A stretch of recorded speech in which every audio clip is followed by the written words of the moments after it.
Hello, kids. Today we'll be learning something about Rabindranath-tagore, who is a Nobel laureate and very famous Indian um, poet, also writer, also painter, multi-talented personality. So let's learn about. So Rabindranath-tagore was one of the most famous wordsmiths of India. He was also known as Gurudev of the poet or poets for having caused an unforgettable impression on the mind and hearts of the reader.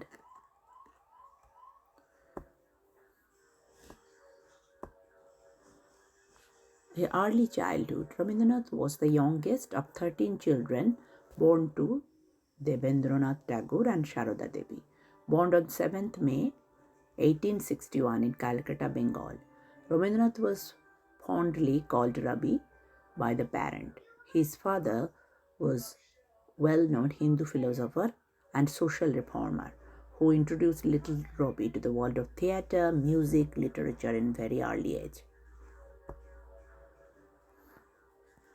A child prodigy wrote his first poem when he was merely 7.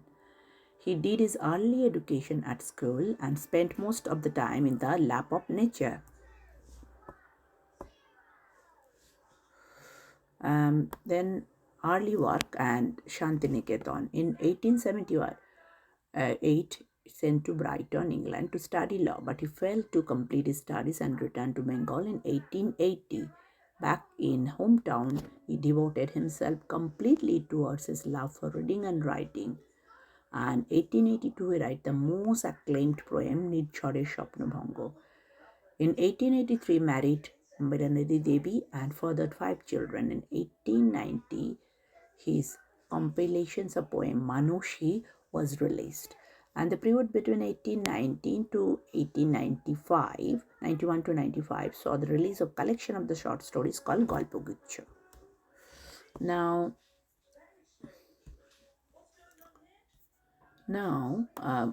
in 1901, Rabindranath founded Shantiniketan, meaning Abode of Peace, international university with an extensive flexible curriculum suitable for students of different aptitude and need. She was perhaps the most glorious, happy period in Rabindranath's life. But things are about to change sadly. In between 1902 to 1907, lost his wife, son, and daughter. Out of anguish emerged some of the most sensible, critically acclaimed work. Gitanjali, that was published in 1910, it was authored in traditional Bengali dialect and comprised of 157 poems based on nature, spirituality, and complex human emotions. So about Gitanjali, that is the things popularly grew manifold after publication of Gitanjali India as well as abroad. In 1930, he was awarded Nobel Prize in Literature and first non-European to win the Nobel Prize in the Literature 1915. And he was granted knighthood by the British, and which he relinquished as a symbol of protest against 1919 Jallianwala massacre. During the 1920s and 30s, he traveled extensively around the world, earning the huge fan following. Let us not pray to be sheltered from dangers, but to be fearless and facing them. These inspirational words of Rabindranath Tagore infused new life of young Indian freedom fighter.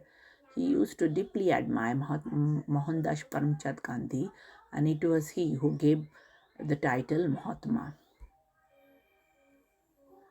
So most Rabindranath Tagore's poem, stories, songs, and novels talked about the social levels that prevalent during this time, such as child marriage and dowry.